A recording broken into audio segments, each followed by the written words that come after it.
Hey there, folks. Um, just going to wait a little bit for folks to filter in here because I know it's just starting the stream now. It's been a little while. I apologize for how red I am. It's been a day of chasing kids around. It's also been very warm here in Kelowna. Yeah. So I guess we'll like I said, we'll wait a little bit. It's 5:30 now, so the stream's supposed to start. I think probably around 5:31 for those, or 5:32. We'll give you a couple minutes. Those of you that want to go and grab a beverage or join in now while we talk about all this stuff. We're going to be discussing obviously the big changes, the big news today being the they called them revised amendments, which I think I've got a bit of a logical problem with when you consider that amendments are themselves revisions. So it's revisions to Bill C-21 that we'll be discussing today, that Marco Mendicino, Bill Blair, and Goody Hutchins discussed in a press conference. And some of the other knock-on effects. There's a notable difference between the press conference and the press release for those that may not have seen it. Is everything okay for those that are watching? Let me know if the audio is bad or anything like that. I'm trying. It's been a while, like I said, so if anything's wrong, let me know on the actual YouTube chat, because otherwise I can't see it. So to launch right in, Marco Mendicino today at 3:30 p.m. Eastern Time announced that the Liberal Party was going to be oh, thanks, guys. Thanks for letting me know the audio is good. I actually appreciate that a lot. Thank you. They're going to be, and I just got my notes down here for if you're wondering what I'm looking at. They announced they're going to be making some changes to C-20. And like I said, their revised amendments is how they word it. And the long story short, to cut straight to the mustard of it, is effectively, well, they have rescinded the previous amendments of G4 and G46. They are going to reintroduce an amendment that seeks to do the same thing effectively. And what I mean by that is they are literally going to seek an amendment that bans all semi-automatic center-fire long guns that were originally designed to hold more than 6 rounds. That's crucial for a couple reasons.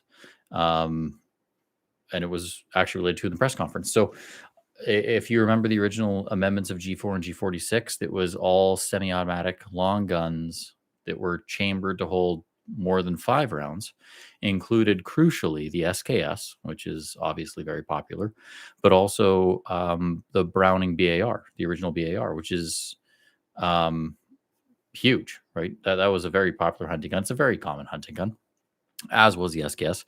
This new wording restricts those because the SKS was originally designed with a 10-round non-detachable magazine, blind mag. The SKS detachable mag came later, and this wording specifically says originally designed. Similar story for the Browning BAR. The original BAR Mark I was designed with a non-detachable mag, although I would technically argue it's somewhat detachable, because having owned a Mark I BAR in 358, it's a floor plate with a mag that comes off of the floor plate. So that's a tricky one. And I think specifically to dive fully into the weeds, the Browning BAR Mark I is specifically a gun that provides a metric ton of technical problems for regulators seeking to do this. So anyways, I digress. So it won't ban the SKS because the SKSD was later. It likely won't apply to the BAR, but it will ban everything else that's semi-automatic with more than 6 rounds, which is everything else. Let's be honest, pretty much. There's not much else. Now this is where I mentioned earlier, it discusses the divergence between the press conference and the press release. There's been a lot of discussion in print with people referring to the press release. By that, I mean the printed content put out by the government rather than the Marco Mendicino in front of a podium. On the printed material, it really sounds like this ban is only going to impact guns that were banned after C-21. And by that, I mean there's been some references to the fact that Um, and I can switch over here if I remember how to pull up OBS. There we go. This is Tracy Wilson's Twitter feed. For anyone that doesn't follow her, you should, because she's got a metric ton of great info. And this is the press conference or the press release that the government put out. And as you can see, it's got all this stuff on here. And at the very end, there is this line that says the technical definition would cover firearms designed and manufactured after Bill C-21 comes into force. It would not affect the classification of existing firearms in the Canadian market. Now, in the press conference, this specific issue was addressed by the minister. A journalist asked, what would that mean? And the minister clarified by saying this. Let's just pull this back up. This is Marco Mendicino in the press conference today. Let me know if the audio works on this. If not, I'll stop it and tell you what he says.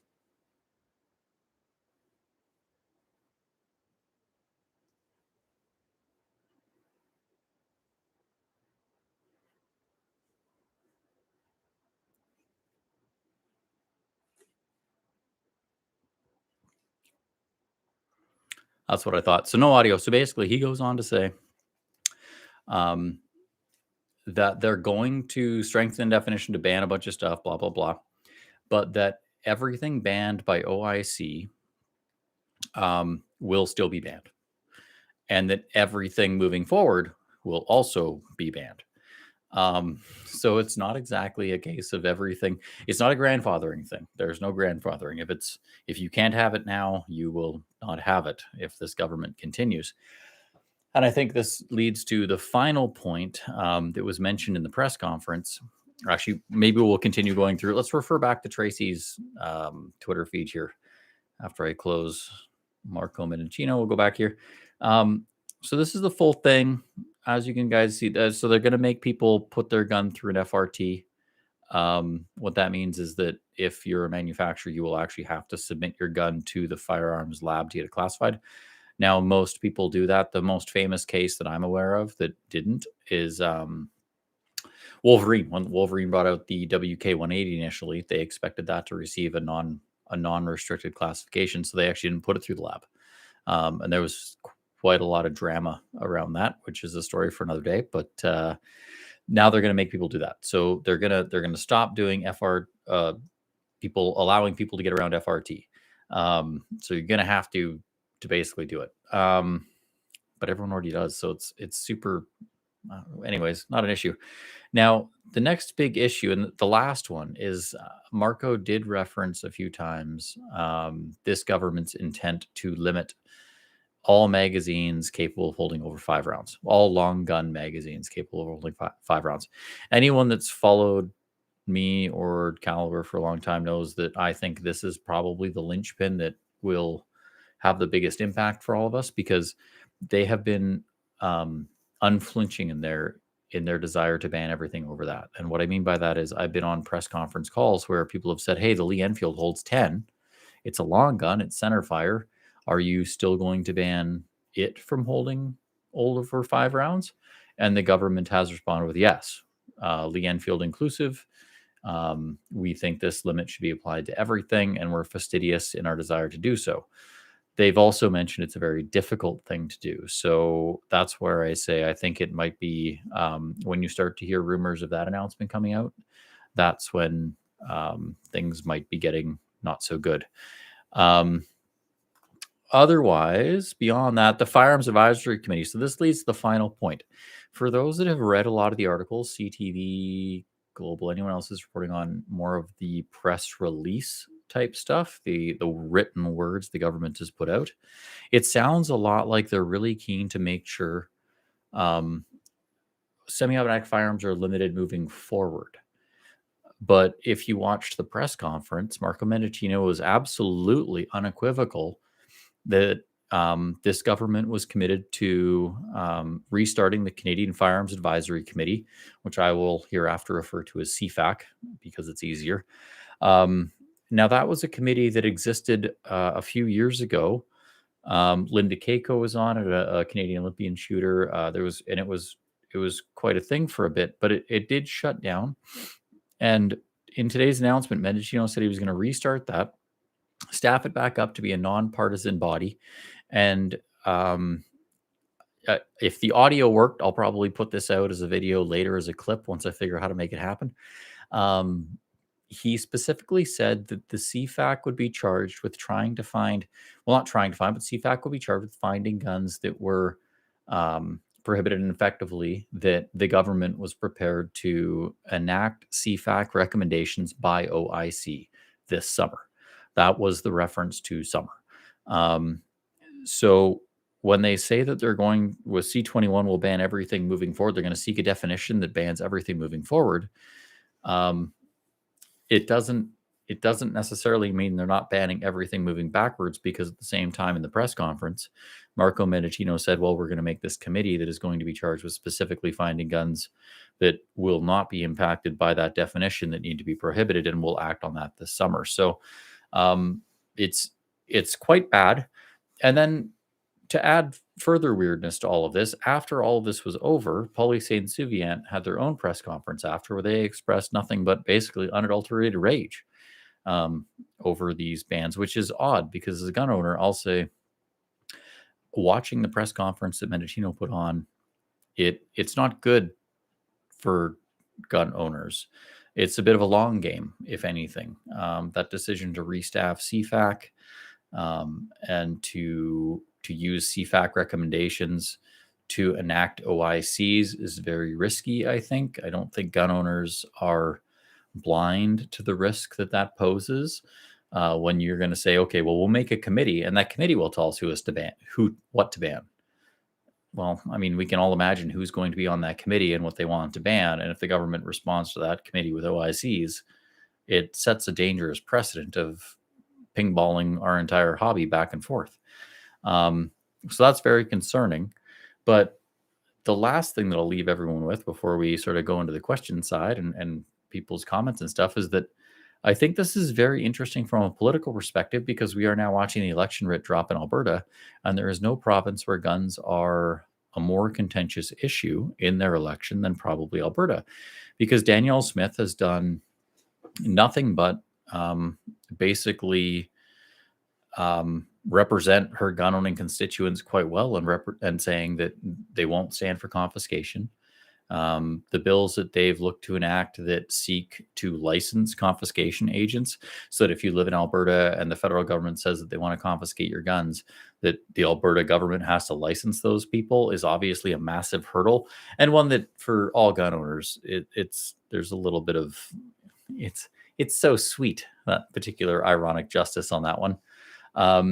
And now we are faced with an election in Alberta where the NDP is the opposition. Now, the NDP is also crucially the only party in Canada that the federal entity and provincial entities are the same entity. Like here in BC, for example, we used to formerly have the BC Liberals. They had nothing to do with the federal Liberals. They changed the name to the BC United to literally distance themselves because they had nothing to do. But the BC NDP is the same entity as the federal NDP, same as Alberta. So now you're going to have Rachel Notley contesting an election against, to be quite honest, the most pro-gun premier in the most pro-gun province in Canada, at the same time as the federal Liberals lean on the federal NDP to support what seems to be another ridiculous gun thing. And even after that press conference, the media, they were not friendly to Marco Mendicino. They were critical. Everyone, and these were large mainstream people, Marie K. Walls, Stephanie Carvin, that were asking very tough questions the minister, such that the press conference effectively ended with him walking off of stage saying, I'm kind of done with this. And you have to wonder what role this takes in that Alberta election, because if in Alberta, let's say this moves forward and we get weeks forward, the whole summer, basically, the entire Alberta election, for to cut straight to the chase, for the entire 28 days of the Alberta election, if the federal news cycle is dominated by whether or not the federal NDP support this liberal gun control bill, it will not work well for Alberta's NDP.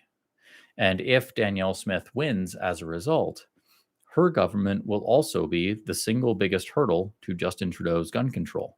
because of her willingness to do things like license confiscation agents and work quite diligently to make sure that Albertans don't actually have their guns confiscated.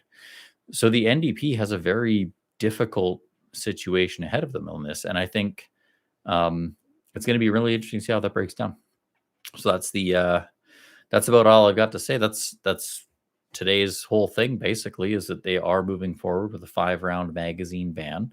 That's the big thing everyone should probably look for, but it won't be introduced as an amendment to C-21, I don't believe. And today's language didn't make me think it would be per se. However, they are going to look at creating, like I said, CFAC, the old committee again, and that if CFAC says a gun should be prohibited, that they will OIC that gun into prohib by this summer.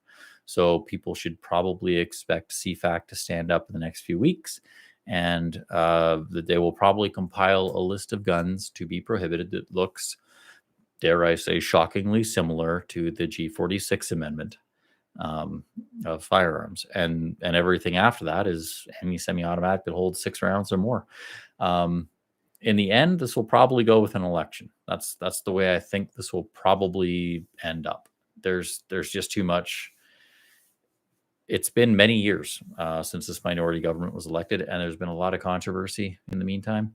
The NDP has seen their fortunes fall, and I got to say, I think caucuses will probably start splitting apart over the summer break. So we'll see how things shake out. But that's pretty much it. Now, to get into the other part of the video that I was going to discuss, the why I've not been making videos or basically doing a lot with Caliber's social media beyond that is, as people that have followed us know, me and my wife had a daughter a few months ago. Not our first kid, our second.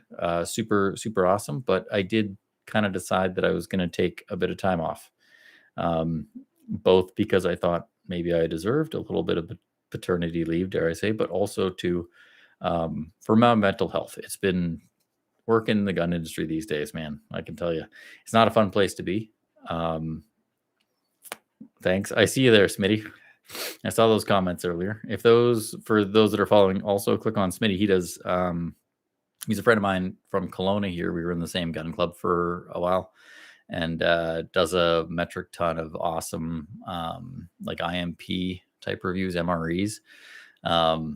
Yeah, he's a good dude. So I see your comment. Also a Land Rover fan, and Land Rover people are awesome. But yeah, I took a few months off because basically kind of had a bit of a breakdown there after in the new year. It was tough. It's very tough. All these bans have hit the gun industry very hard, and well, I am very happy to discuss these things most of the time because they feel very academic. There does come a moment where these issues come home to roost in real ways, and those real ways are in the pocketbook, which for me this is my company. This is what we do. This is all we do. This is what my family has done for 10 years. It's how we make a living, is making a magazine. So when these bans happen and my clients who are retailers and subscribers see their hobby get eroded in such a way, we get hit as well. So it takes a bit of it's tough. So we're committed. We're not giving up. Our next issue is going to print next week. We're not going anywhere. My attitude is that I've outlasted all the politicians so far, and I'm not planning to let these ones outlast me. So we'll be sticking around, but just so everyone knows, it's been tough. So I'm doing the best I can, and I'm really hoping that as we move through 2023, from here forward, things will be a bit better. I've got some support networks in place, and I'm working on what I need to work on to be better at work, basically, for all you guys. So we're going to be doing a lot more of these videos. Part of the redness of the face is the nervousness of this, because to be quite blunt, part of my issue is clinical anxiety, and blood pressure is part of that, and this is what that is. So hopefully all this stuff gets better with time, and we'll keep on trucking. I think with today's announcement, to recap, it's not super stressful. None of this sounds like, yeah, they are going to OIC a bunch of guns by summer for sure, but we kind of knew that they probably were going to. And I don't see a world in which this doesn't land in a fall election. I mean, we're sitting here with a kind of this whole they're going to ban a bunch of stuff in the summertime when Parliament isn't sitting and no one's paying a lot of attention to the news cycle. It seems kind of like a fall election setup. And for those that I guess I should elaborate on that since now I'm on YouTube and everyone doesn't follow on Twitter. The previous comments that were made by the NDP 2 weeks ago, a week ago, 2 weeks ago, the NDP, specifically Jagmeet Singh, specified the NDP was going to introduce an amendment that would specifically hold the gun industry accountable for whatever we do.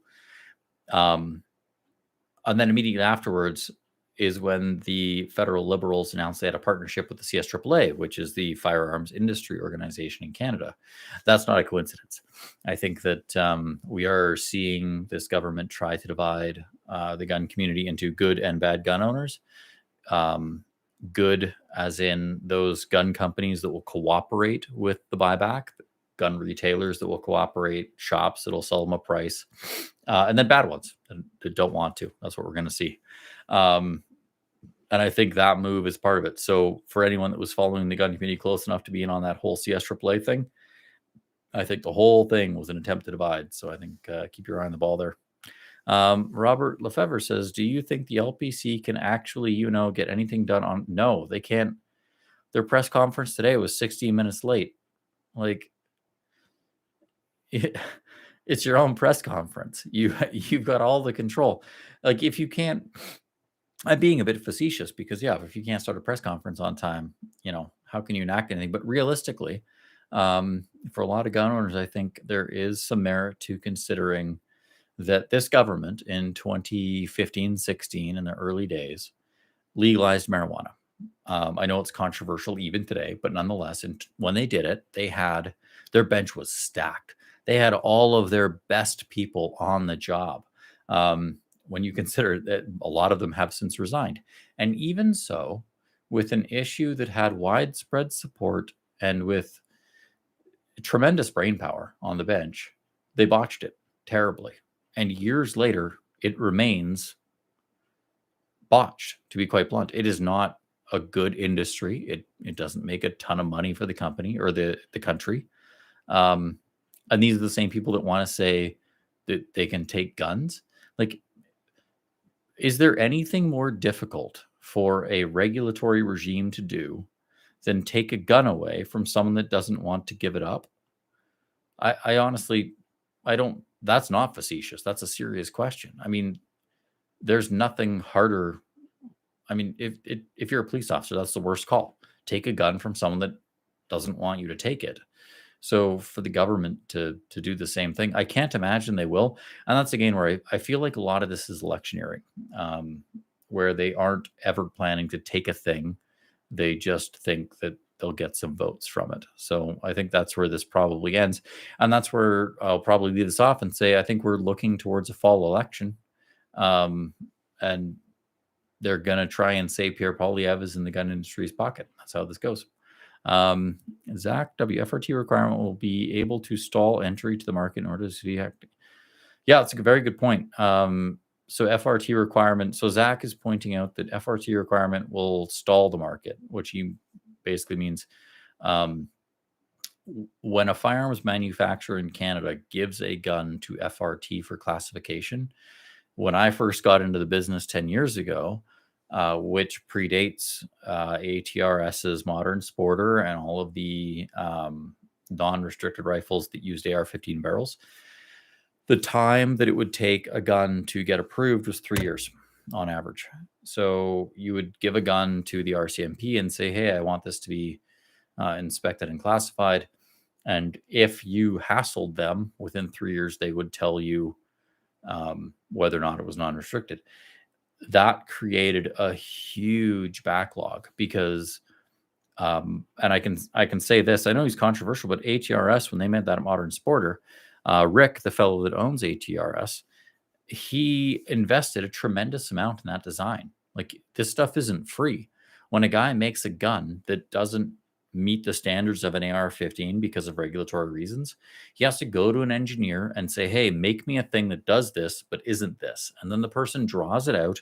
Then he has to go to another guy that's a production engineer and say, "Okay, make this possible in a production setting." And that guy makes it that way. And then you got to give it to the government who sits on it for 3 years.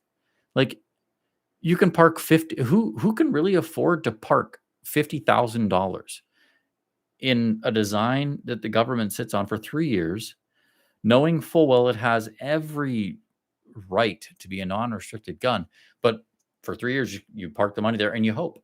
And if you are kind of angry about the delay, it's less likely to get non-restricted because, as we discovered from the CCFR's lawsuit, Smith's the only guy that decides this stuff. So if he doesn't like you, he goes, "It's prohibited and you're screwed. There's nothing you can do." It's an absolute farcical way to run a multi-million billion dollar industry. It's ridiculous. Um, and I think that's where ultimately liberals are screwed, because this stuff is all, they're trying to play with stuff where the fundamental problem is so obvious. If they don't address it, no one will accept anything else. Um, there's more comments here. Any questions? Didn't C-42 require that an FRT be issued within 18 months? Yes, there was a requirement with C-42 that it did, and that was an improvement. But unfortunately, there's no transparency. That's the big issue with FRT. So even if it's within 18 months, there wasn't a lot of answers. And then, of course, if you did dare question why a gun received whatever classification, it was cabinet confidence. So they just wouldn't tell you.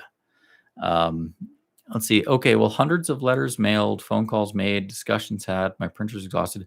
What is our next step? How do we rally and get behind something like our last amendment announcement?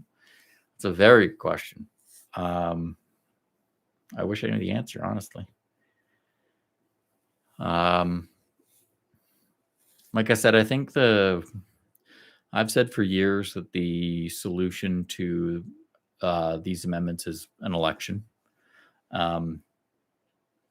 I hate to say it because it's so partisan. It's such a partisan thing to say, but the only way to get out of this is to get Trudeau out of the PMO. They've weaponized legislation in this manner.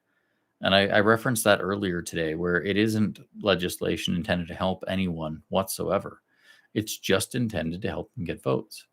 And it's very difficult to fight a government that's willing to make very important legislation with the only intent of getting votes, knowing full well that doing so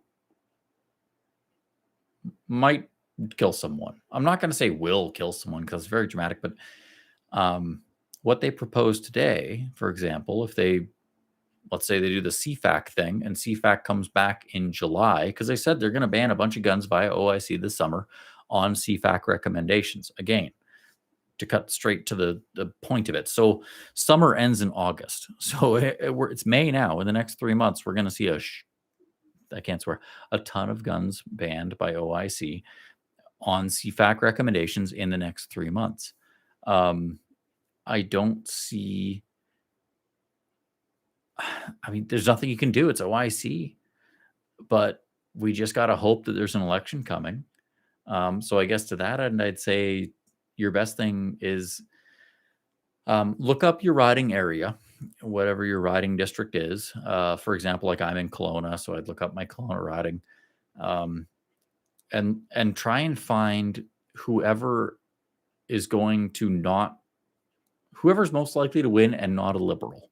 Maybe it's a conservative, maybe it's NDP, it might be Bloc, whatever. Find the person that's not liberal and go talk to them. Literally, don't email them, don't phone them. Just say, "I want to sit down and have a meeting with you. I'm a gun owner in your constituency, and I have a lot to talk about." And then sit down across the table with them and say, "Hey, here's my issue." Because we have to start working at making this a nonpartisan issue or a less partisan issue. Don't get me wrong. There is only one party. If anyone other than conservatives form the next government, we are absolutely screwed. But we have to keep our eye on the longer game. Today's announcement from Marco Mendicino was very much that. That was a long game announcement, which is why Paulie St. Souvian didn't like it. They are looking for a ban today. What Marco Mendicino gave them was the ability to ban guns forever, and they're not seeing that. Um, and I think as gun owners, we need to recognize that and look for something else and say, hey, let's walk the ball back. Let's be responsible citizens. Let's stop making this political and let's start making this about improving safety for all Canadians, which is really what it should be. That's not, that is what I actually believe. So look in your riding, find a party that kind of aligns with what you believe in, go to them and start talking to them because no matter how this next election shakes out, we do know that this will probably be the last election that Justin Trudeau and Jagmeet Singh serve as the leaders of their parties for. So now is when we need gun owners to start getting involved in those parties so that when they have their own leadership elections after this next federal election, they have engagement from gun owners that can give them the knowledge they, to be quite frank, need. Because as we've seen from these liberal laws, the only people talking to the liberals are Police and Souvian. Now, admittedly, the only people that the liberals are listening to is Police and Souvian. But if we want to change that, you got to start at the ground floor. And the ground floor is grassroots politics, which is leadership elections, which starts at a local EDA level. So if you're a conservative, absolutely go find a conservative. If you are an NDP person, go join your local NDP riding and start talking about guns because this is where we've got to go. Don't think about what is good for us tomorrow. Think about what's good for us in 3 years. And that's what that is. So if your printer is burned out, that's my very long form answer to that. Thoughts on pistol cal lever gun capacity? So the technical briefing I was on specified, there was a guy from the Wall Street Journal actually that asked, the Lee Enfield holds 10 rounds. It's a 303 bolt action rifle. Is your 5-round long gun magazine capacity limit going to impact that rifle? And the government came back and said, absolutely, unequivocally, yes. The 5-round long gun magazine capacity limit is expected to be universal. Lever gun, doesn't matter if it's a long gun and it's 5 rounds, they don't like it. So I would expect them to come down on that pretty hard.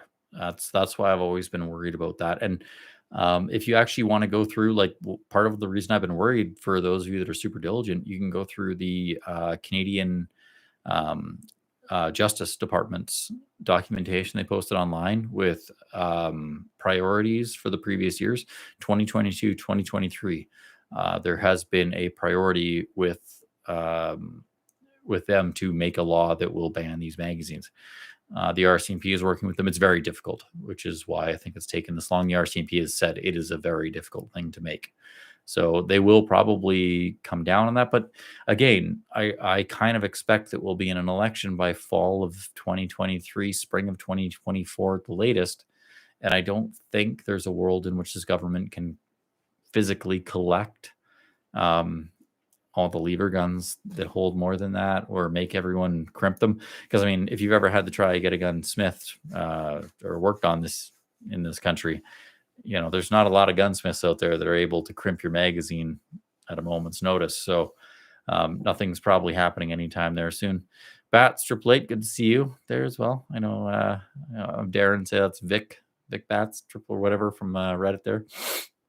That Manitoba guy, getting rid of LGR was good, but C-42 was about it, and it wasn't enough to sort this out. Agreed. I know the Conservatives take a lot of flack for their lack of action on the gun file for the previous government. And there's not a lot of excuse. I mean, I volunteered with him, but Stephen Harper was not a gun guy. There's just no getting around that. He was not a pro-gun prime minister. He was kind of gun agnostic at best, kind of anti-gun at worst. So the long gun registry was kind of the bare minimum that I think he saw he needed to comply with.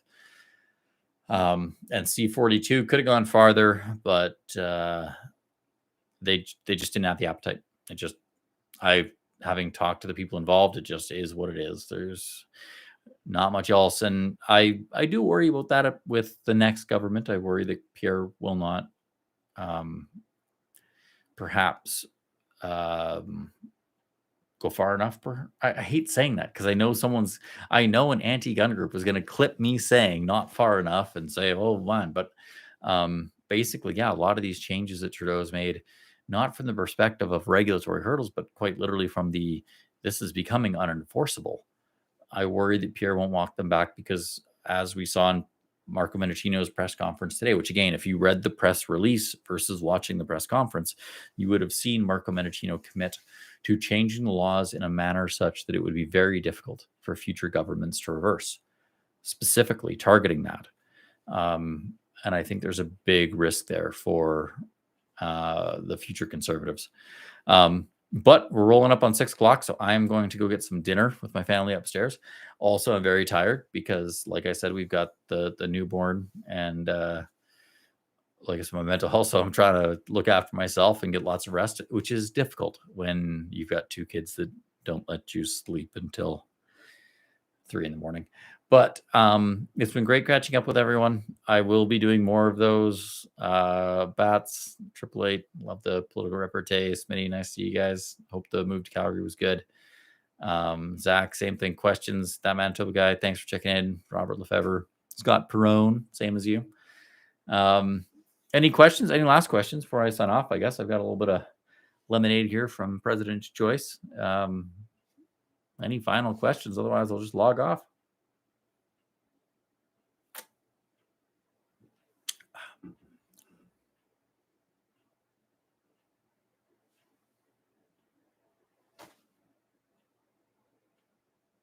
Alrighty, guys. Well, like I said, check in with your local riding associations.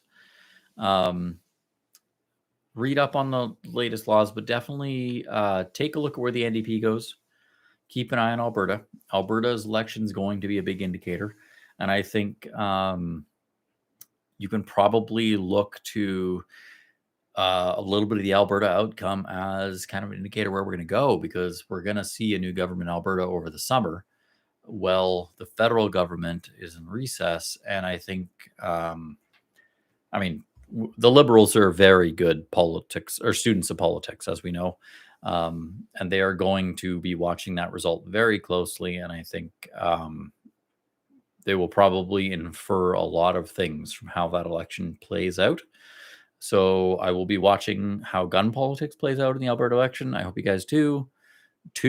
And we will keep up with more videos since I am back in the office once more. And like I said, I'll keep on doing the best I can. Hope everyone's doing well. And as I always say, support local animal shelters because they always are struggling and those animals help. And have a great Monday evening, everyone. Thanks.